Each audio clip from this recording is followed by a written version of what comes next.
The polished thought leader you follow in LinkedIn, in LinkedIn, you go in LinkedIn like it's a hobbit hole and you just follow it. The polished thought leader that you follow on LinkedIn, a virtual assistant in Manila probably wrote those posts. And by the way, forward to $7 an hour. That's what they got paid to do it. So $47 an hour feeding prompts into ChatGPT, posting. I know it says 30, but posting thirsty comments. I first pass. I saw that. Posting thirsty comments. Yeah, all in a voice that's not their own. Here's a part that I want to talk about today. Right. So that exact setup, cheap human labor plus AI manufacturing posts and fake engagement at scale. From my time being a product manager in defense tech, I can tell you that is the same recipe that China and Russia use to fake public opinion on the internet. Same tools, same playbook. The only difference is we built that propaganda machine in the first place to sell humble brags, and then we just kind of left the keys out in the street for anyone to use it. You're telling me the guy posting grateful and humbled is running the same software as a Kremlin troll farm? I would have preferred if you would have said live, laugh,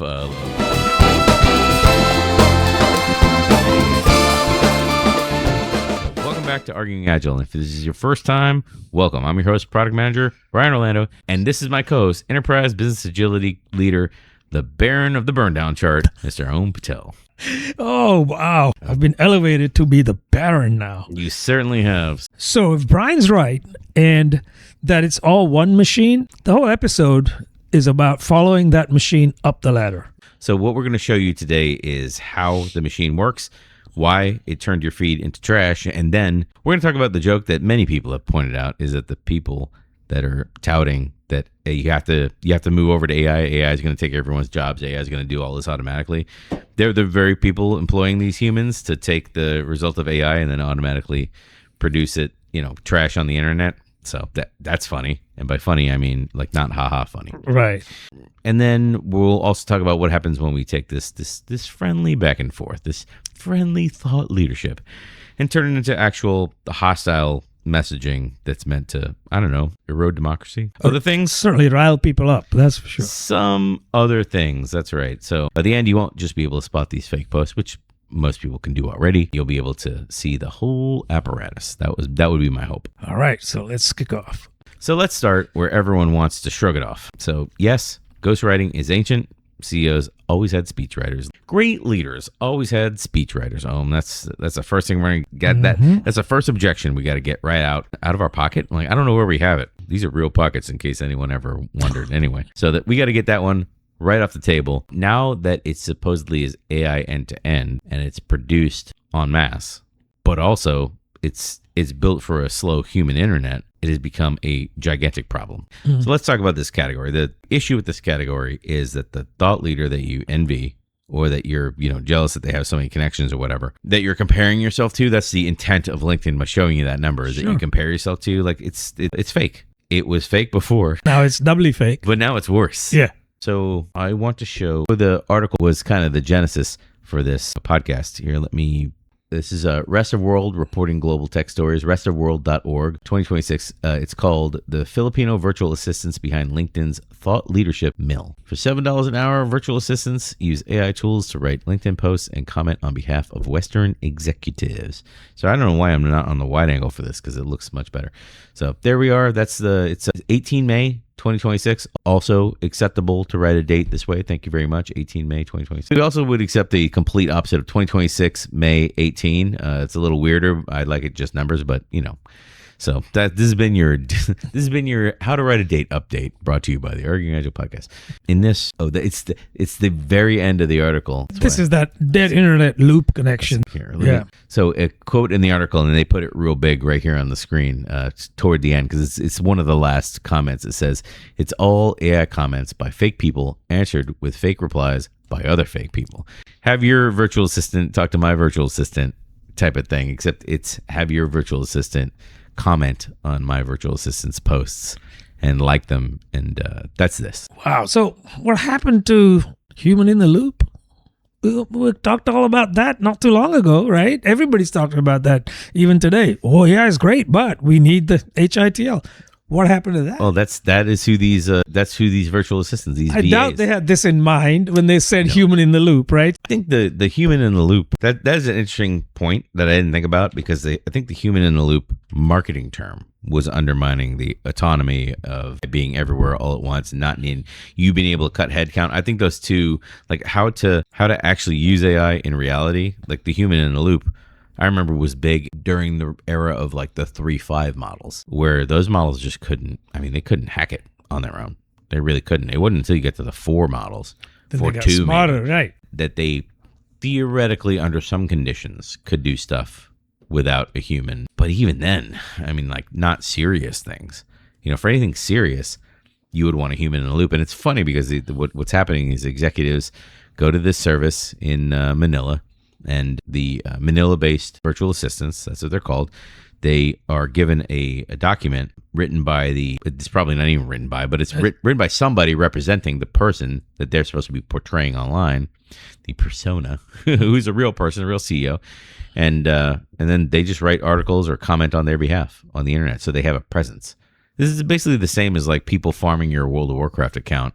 Yeah. And getting you levels so you don't have to level it yourself, basically. Right. I have to be honest and say, until fairly recently, I didn't even know that this was going on.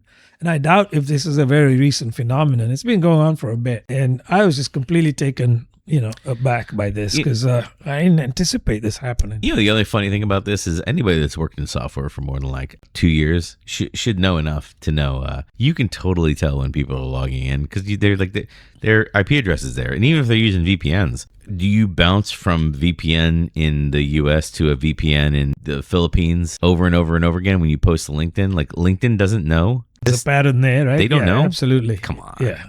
They totally know LinkedIn. And and they put cookies on your machine, so they know who is who, that they're actually different machines, different. Yeah. Right. So LinkedIn knows it. We didn't even get to the Steelman. Right. Let's do that. There's another source I have, which is Originality AI. Here. Originality AI is the AI detector website. That's the purpose of plagiarism checker, that kind of stuff. Mm-hmm. And I don't know how I really don't know how good their software is. I've not personally used it, but a lot of universities and companies do use their software. Penn, Purdue, Boston College, PMC, Walmart, AT&T. They could have just painted a bunch of logos on the screen, which is Stanford, Harvard. Which is hilarious, by the way. I have no doubt they use some aspects of it, possibly, but it's hard to tell, right? Yeah. If you're going to accept studies and papers and whatnot, in mass, you're going to need something like this. Sure. So this site put out a detector estimate that says 54% of long-form posts on LinkedIn are estimated to be AI generated. From what I know of what I see on LinkedIn, I'm not going to argue with that. If anything, that's probably on the lower side. I was going to say, probably low, right? Yeah. And that brings us to the Steelman, which you heard me in the intro already start hedging the Steelman of like everyone uses a ghostwriter. Just get over it. This is not even how is this even a thing? People use ghostwriters, right? But, it's been going on for a long time. And also, outsourcing is outsourcing. Outsource basically editing and writing to Manila, like, big deal, no problem. And also, most people that I know that would immediately say, who cares what garbage posts on LinkedIn? It's garbage anyway. Right. The whole site is garbage. It's Facebook from 8 years ago or whatever it was, Yeah. Solid Steelman, I think. I think so, really, yeah. Until you add on top of this, another Steelman point that didn't make it in here is that I know for a fact, because in the early days of the podcast, I ran on some engagement forms that were all manual, because it was like in the early days of the podcast, there was no AI. Right. There was AI, but there wasn't generative LLMs like we have today. And back in the day, people used to have like Slack communities or some message boards or whatever they had when we first started the podcast, where you'd have to get accepted to join the community. But when you joined the channel, you'd post your latest podcast, and then everyone in the channel made a commitment to go like and reshare and comment positively on everybody's content who was there. You build this like fake engagement rings. I don't know if it's a cynic or a practitioner here point to say, hey, these fake engagement rings they've been around. So like, this is nothing new. It's just a technological improvement. Brian, like, get out of here. They've been around, but I think the extent to which they're now really being used, maybe that wasn't around back then. let's talk through some points, because the social media algorithm has changed to the point where it shows you what you engage with, and the platform then starts feeding you what people are engaged with, or what people are engaging with that you might like. So in that instance, if it's AI given, likes and shares, then the AI is pushing up content. The algorithm is more likely to push to you because of the fake engagement. So not only are more than 50% of posts fake, but the fake material that is floating out there is now more likely to get in front of you. Yeah, selective targeting. Yeah, absolutely. That doesn't even take into account if they're actually sponsoring LinkedIn posts and, accelerating the reach, because people might be willing to pay to get their message out because with the LinkedIn tools, you can select demographics, job roles, that kind of thing to push your message to actual specific targeted people. And that's just LinkedIn. That's not even Meta is very in depth where it allows you to target. But yeah, cheap and flooded means trash. That's what it means.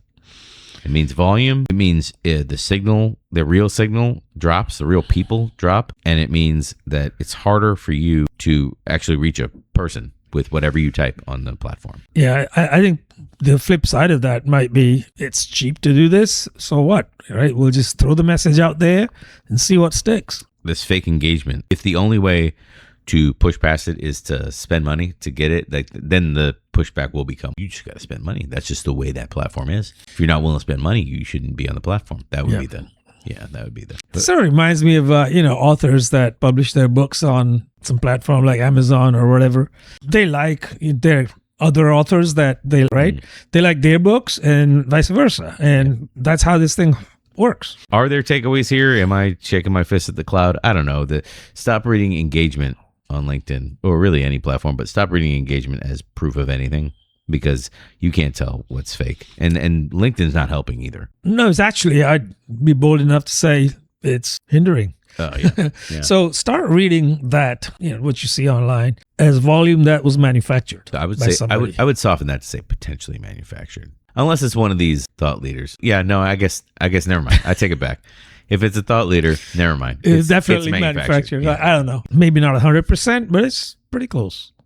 I will say though, in my job in defense tech, I did quite enjoy reading the comments on posts like this, like posts that were put out by the government or posts that were put out by, high profile business folks, stuff like that, because the comments give it away every single time. And also, if you were to take any of the commenters and start tracing their posts, especially Twitter, you find the bots very quickly. Sure. That's how analysts build networks of inauthentic accounts. They do the legwork, right? Praise with zero specifics, same comments, similar comments. Like there's We've all seen those, right? People say, well said, right. Things like That's that. Okay. Why? Yeah. And there's no substance. So yeah. I have a takeaway here. It says when you get back to work, that's right. Don't go on LinkedIn until you get back to work. Find a post where every comment says "so true" and "well said," and then ask yourself, could we tell that from a real discussion? Try to actually apply this and see if it's a real discussion. Yeah. Or just go have fun on the internet for the next week or two. Say "well said" to all the posts. Right. Exactly. Yeah. I like "well said." Comment "well said" on this podcast if you are hilarious like me. Yeah, let us know in the comments what the tells are that you've noticed online to call out fake thought leaders. It's taking every bit of restraint for me to say thought leader, by the way. We'll pin the best response in the comments. That's my takeaway. That's my action item for this podcast. But before you write the whole thing off as harmless garbage, that's what I'm saying. Before you write it off as harmless garbage, let's look at what's actually holding all of this up. There's a punchline here that nobody selling AI really wants to say out loud. And those same executives, like our boy Daddy Dario, who's running around claiming that LLMs are going to replace 90% of the people writing code 6 months ago that replaced them 12 months ago, or whatever new deadlines he gives every 6 months or 3 months or whatever it is. We're going to strip it down, and the AI is the cheap, dumb part that drafts the message. That's the part he doesn't want to say out loud. Is the AI is just writing bad first drafts, and then the expensive part of that is the people in Manila who pick the tool up, and then they learn the topic, and they learn the players, and then they comment from their run sheet, right? And they actually pilot the tool. And theoretically, they're the expensive part. Like they're the human judgment part. Yeah. But in reality now, we start seeing that the AI and the people start, like that seesaw is going in the opposite direction, where now that Anthropic and everybody is starting to charge by the token, like you don't get to use the subsidized plans at $20 a month or $100 a month or whatever in a company. You actually have to pay cost for the tool. Yeah. Now companies are they're actually reading their bill and getting, ooh, what is this? Right. So yeah, so the machine still needs people. Who knew? Imagine that. Also, like the AI optimists out there, the hype machine is quietly still using people under hood. It's funny. It takes people to use AI, I guess, at the end of the day. It's funny in the way where like we always knew it, and it's good to see it confirmed, but like there's no satisfaction or fun. I'm not laughing. I'm just saying. No, and I feel sorry for those people that inadvertently get caught in all this, right? Because they just believe what they say. Yeah. In the Rest of the World article, there's a quote in there that they're using different models for this work. And in the Rest of the World article, there's a quote that says, Robin, a 39-year-old virtual assistant based in Manila who has worked for 7 agencies, says, quote, Gemini is better at research, but ChatGPT sounds more like a human. Robin feeds prompts, quote, create an outline for a high-performing blog post on the topic, insert topic here, and, quote, make sure the structure is interesting, engaging, and covers different angles of the topic that serves our client's brand. Puts it in a ChatGPT, then ports the language over to LinkedIn. So that's the anatomy of how this is done right there. Yeah. I will leave the article there. I think we're at Steelman now. So that's the citations that we were talking about, the Gemini is better at research quote. And then there was another article in Fortune that was actually going to be in another podcast, but I decided it couldn't hold up on its own, where there was a Chinese court ruling maybe a month ago or 2 months ago that companies can't just terminate employees and replace them with AI, because AI is not like a development technology was not deemed as a appropriate reason to get rid of people. Now, this is just one court case in one court in China. Yeah, but it was interesting that how different countries are dealing with the law here. Steelman. So if we're going to go over to the Steelman, so I guess the cynic point is going to say the AI will eventually. It says finally, the AI will eventually replace. In the end is what it's trying to say. Bad English. These tools always get better. It's that kind of argument of the tools are getting better every day. And also a little bit of like, you're not prompting hard enough, you're not holding it right. Terrible point, but I get what they're saying. I would say, as someone who promotes the podcast on social media and uses AI in this very similar way that they're doing here as a draft mechanism to write a first draft, so I don't have to start with a blank page. AI is terrible at this. It's absolutely terrible at this. Even all of the best AI, quote unquote, reasoning still leaves it pretty short. Right. You know, the academics here, virtual assistants it's a transitional scaffolding, sort of agreeing with the cynic here.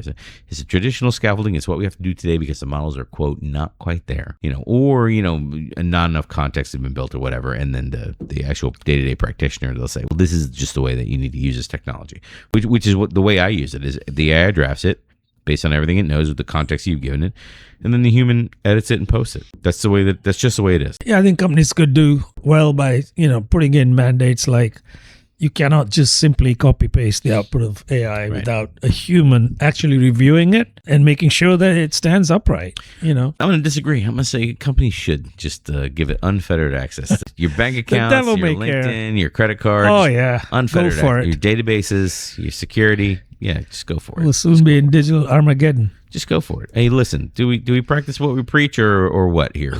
Just go for it. Come on, Dario, go for it.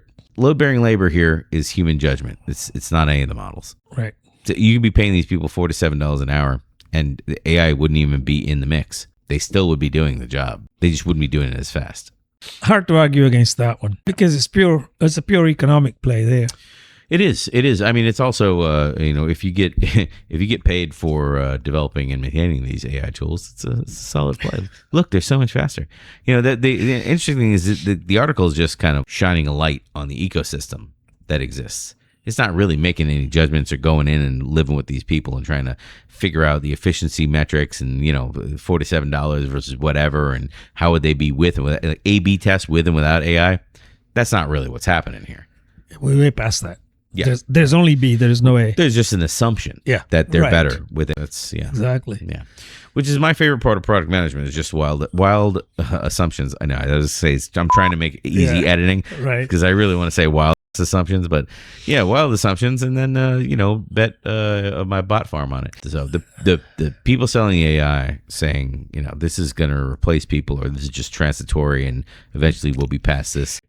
I'm sure they're using these same human enabled bot farms or whatever, AI enabled human bot farms. Yeah, and in this specific instance, perception could be reality for a whole bunch of people that necessarily aren't technical, etc., which is a big part, the middle of the bell curve, right? Mm-hmm. People that aren't really savvy with the technology, they're going to just follow along. If I'm going to have a takeaway here, I'm going to stop asking, will AI replace this? Which is like, saying that out loud is ridiculous because you can't say stop asking, will AI replace XYZ? And start asking what human judgment is hiding inside of this. Yeah. Which it's also like the way that I've been communicating that to people when I say it out loud so I don't sound ridiculous, right? Because you can't say stop trying to figure out how AI replaces this. It really is to understand your entire workflow and then figure out what pieces of the workflow can be accelerated with AI. And that's it. That's all you can do with the current tools that we have in the condition that they're in. Yeah. Who writes a prompt? Who edits the output? Who owns the mistakes? You got 3 questions right there that are good questions to start with in your workflow. Yeah, absolutely. So when you get back, take one task your org calls AI automated. Trace the humans still touching that. If you can't find them, ask who they are in your next planning meeting out loud. Yeah. And also if you get stonewalled on that one, you can go back and ask the previous question, which says, who owns mistakes coming out of this? And then you'll get to a person. Right. That's right. You'll get to what's the guy from the Phoenix Project? Timmy. I don't remember what the guy they couldn't fire, the guy that had to go get. Yeah. You'll find your Dave or what. I don't remember what his name was. So comment the one thing at your company that's been branded AI powered, that's secretly powered by a person, and we'll all have a good laugh in the comment zone. That's what we can do. But here is where the laughing is going to stop, because that machine that we built to automate this manufactured consent, it doesn't care what it's selling. So what happens when you swap the friendly message for a hostile one or a corrosive one or one that's just plain bad? So this is the part where someone says, nobody's actually doing that, Brian. Oh, wow. Really? Yeah. What if they be? Somebody's going to comment, nobody's actually doing that. That apparatus, like cheap humans, drafting, fake accounts, manufacturing the engagement, saying, so brave. You can tell that I've seen quite a few of these. So brave, so courageous. Right. Live, laugh, love. I need to turn over. You know what? I changed my mind on this podcast. I might save it for later. I changed my mind. I'm going to change the podcast posting bot to go and comment on anybody. It's going to go and comment on our post now when we were on LinkedIn and just put live, laugh, love. Arguing Agile podcast comment, live, laugh, hashtag live, laugh, love. We need to use it for good is what I'm saying. That's right. So back to my point, the apparatus, like cheap humans, AI drafting, fake accounts that are manufacturing engagement and commenting and amplifying things. I'm going to take a stand and say it's amoral. That apparatus is amoral because it has no opinion about what is amplifying. You take out the I want to sell shoes or I want to sell more AI accounts or whatever, and then you insert like a straight lie or like messaging that is purely evil. Yep. And it will happily go spread that. The machine does it. The machine just works. Okay, the machine just works. And this is not hypothetical because ChatGPT, I think a couple of years ago, they publicly caught Russia and China and Iran using these tools to do exactly that. And the playbook, like the idea factory behind this, like Big Tobacco was using that in the late 60s to the effect of doubt is our product, which we're going to talk about here in a second. Right. Boy, don't come at me in the comments without bringing sources, because there's a lot of sources. It's not like one or two sources here. There's a lot. Okay. Yeah. I'm going to throw citations here up on the screen so people can feel free to check my work. OpenAI, it generates social media comments in multiple languages, make up names and bios for fake accounts. It was called Spamflage. That's the sources. So let's check our sources. So this is OpenAI. This is OpenAI's website. Is from August 2024. Like I said, I remember this because I was working in defense tech at the time. Yep. Disrupting a covert Iranian influence operation. They banned a bunch of accounts of people of Iranians using ChatGPT for basically influence operations, including the U.S. presidential campaign. Yeah. That's one. We've got another one here showing on the screen. It's an NPR article. In a first, OpenAI removes influence operations tied to Russia, China, and Israel. This is May 31st, 2024. It's the same time period, 2024, early to mid 2024, but different accounts, more countries, different accounts. And then here's another one from June of 2025. OpenAI takes down covert operations tied to China and other countries. Quote, and other. So Chinese propagandists. And then who else is in there? What other greatest hits are in this article? Other countries. Ooh, Facebook and websites in English, Chinese, and Urdu. Nice. On TikTok, X, Reddit, and Facebook. Listen, like, you can put your spam on Reddit, but I'm going to tell you now, I don't know if you're going to get hits on Reddit. Reddit is the worst one. It is, definitely so. So anyway, I wanted to just throw those up there quickly to get a bunch of, I'm not going to link all of these in the videos, because there's so many, but I did want to show a couple of them to prove that this is not, like, it's not conspiracy theories here. No. They generated social media comments in multiple languages, made up names and bios for fake accounts to influence different things that were, important to advance whatever agenda they had. So yeah, the playbook itself is very old, but the delivery mechanism has become accelerated and to be used on a mass scale. So those are the citations, and then of course I outlined the Brown and Williamson 1969 doubt is our product, because that was the marketing campaign to use to defend cigarettes when the cigarettes cause cancer was becoming a thing in the 60s. A landmark Mad Men episode that should have been, but that's what it is. Steelman here, I expect to be fiery and good. What do we have here? We got 2024 was the apocalypse that was no apocalypse happened. The end of the world didn't happen in 2024. That's right. We're still here. That's right. It's overblown. It's overblown. Definitely. Also, the academic viewpoint here, technopanic, right? Persuasion effects stay very, very small. Yeah. This is not happening, or it's not as bad as people said it would be. Yeah, there was an article that we're going to talk about. I don't know if I'll pull it up, but we're talking about the article here that says, yes, there were influence campaigns, and yes, they were caught, and the accounts got banned and whatever, and they did do things, but their effects were very small, right. To marginal to, like, not useful at all, not consequential. Yeah. Right. We're going to talk about that in a second. That is the academic. Yeah. That and again, I was working in the industry when these reports all dropped, so that was the consensus. Is like, well, they're just kind of spouting stuff and going direct to market with the LLMs, and nobody really believes them anyway. Yeah. They get no views. Nobody really cares. Yeah. Except that's not how Google SEO works. Like, that's not how, what I mean? That's not how the automated apparatus that has been built to manage and curate human curated content or human created content. It doesn't matter how fake or not fake, or how, if people aren't interested or whatever. It hoovers it all up anyway. Correct. So exactly. I understand what you're saying, but also, like, you only know how one little corner works. We're looking at the whole picture. So yeah, technopanic. I get it. Hey, stop panicking. Yeah, that's Ignore right. it. It'll be all right. Ignore it. Yeah. It'll be all right. Go back to work. Get back in there. It's just a fire alarm. That's right. Yeah, it's just a few bad actors, and they don't really amount to much. I get it. It sounds good. Like this. I will say of that take, the paper that we read, the skeptics were measuring the wrong fight in that paper. There's a paper on this that we sourced. I'm not going to bring it up now because I want to get through this quickly. They were looking at attempts to influence voting in swaying democracies around the world. They weren't looking at authoritarian states. They weren't looking at, like, monarchies and stuff like that. Most of the campaigns were, like, low effort campaigns, direct from the AI tool directly out onto the internet.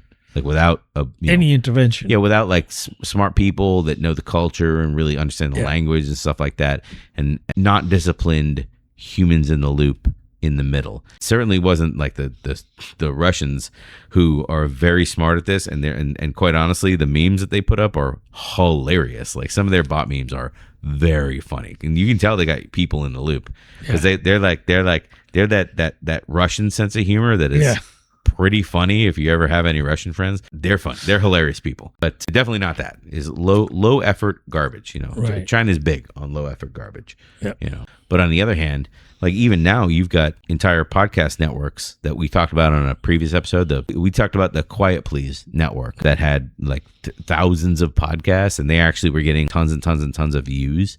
So here's a 6 months ago, 175,000 AI generated podcast episodes on platforms like Spotify and Apple. Thanks to Inception Point AI, which is actually this other company, I believe, the Quiet Please Network, right? It's 8 employees cranking out 3,000 episodes a week, covering everything from localized weather reports to pollen trackers to a detailed account of assassination biographies, et cetera, et cetera. So there's a ton of stuff on here. And I'm not going to go into this article because the point is not to highlight this particular actor. The point that I wanted to bring this up was it's not like there's 1 or 2 of these that got consumed by people. It's a lot that got consumed by people. Right. A lot of people are listening. Just keep reading everything. Yes, you might think that it's low effort. Sorry, the Knight Institute was the study that we were talking about before. Yeah.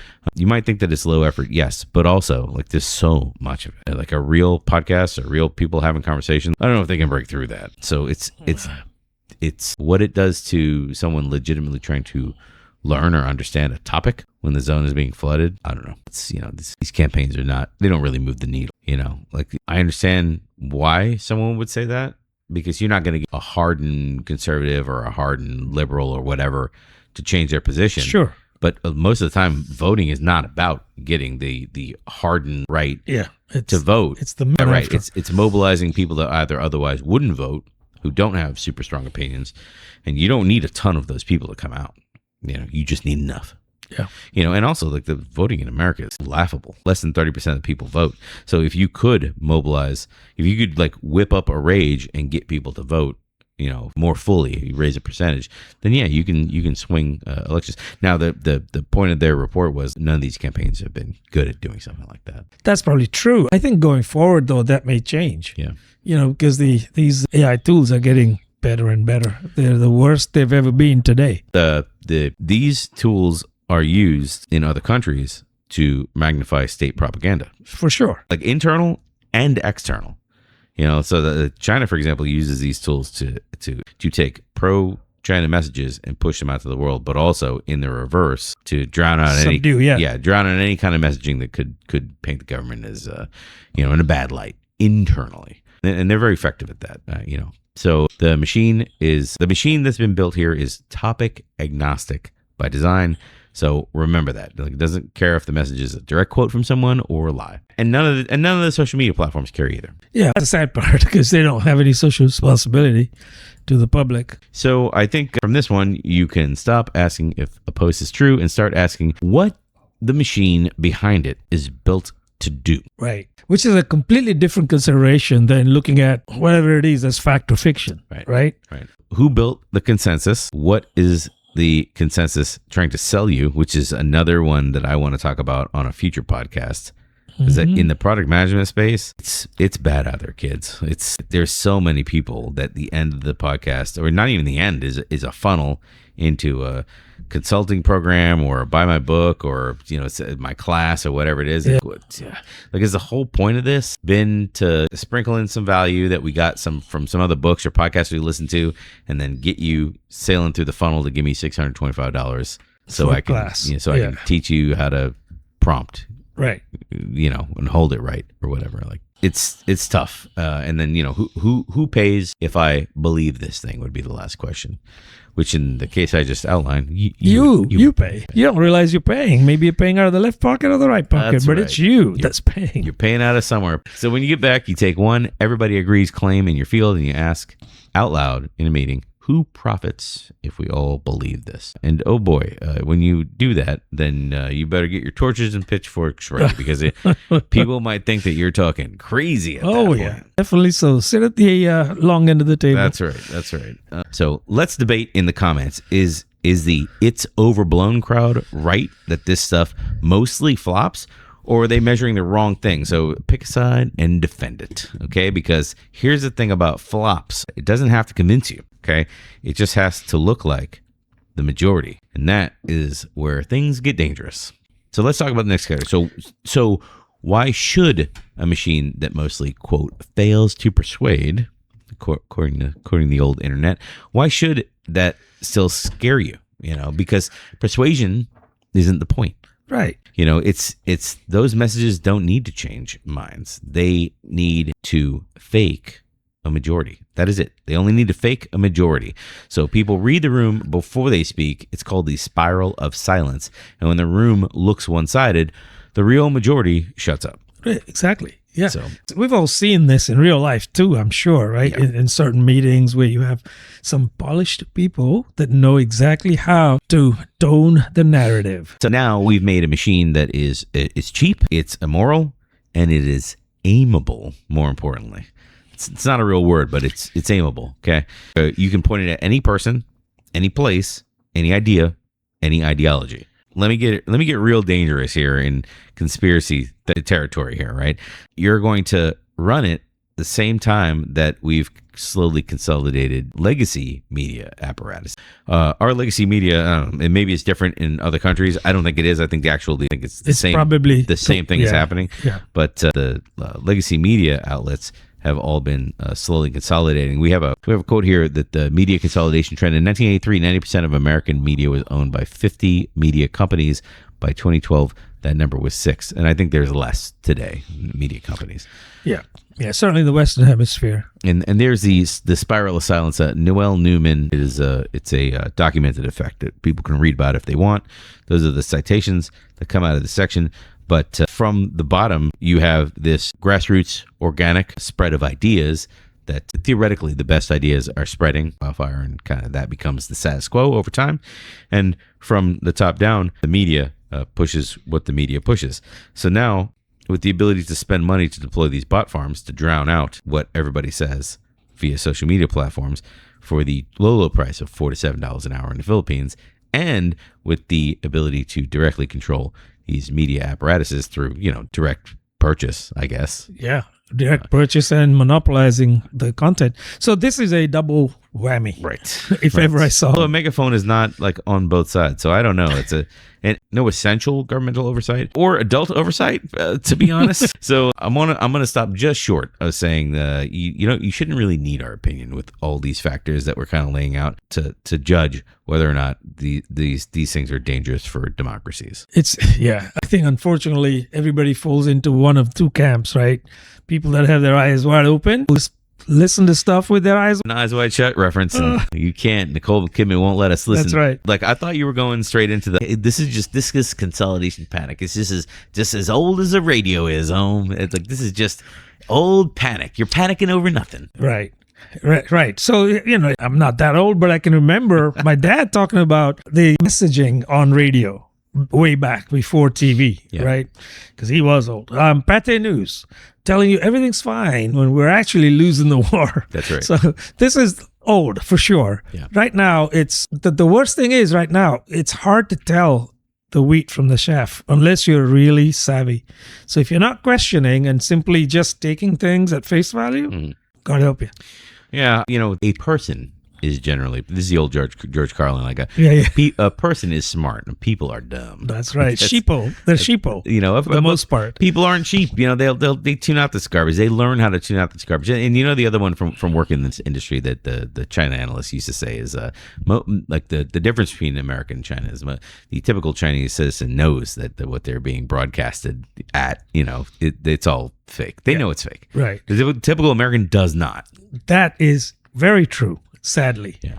That is sad, but true. This whole episode I've been wanting to say, what does this have to do with Agile? I'll save it till the end. Sure. So those are the Steelman takes. Let's talk about our stance on this issue. The harm here is everyone thinks that this manufactured opinion is a consensus, and then nobody speaks up. That's the harm. Which everybody listening to this podcast who's worked on development teams has seen this before. Absolutely. Yeah. Everyone has been railroaded before by the executive saying, "Oh, I hear silence, so that means everyone agrees," which we've talked about on another podcast. Sure. Yeah. That and that's this, but at a mass scale. Very dangerous.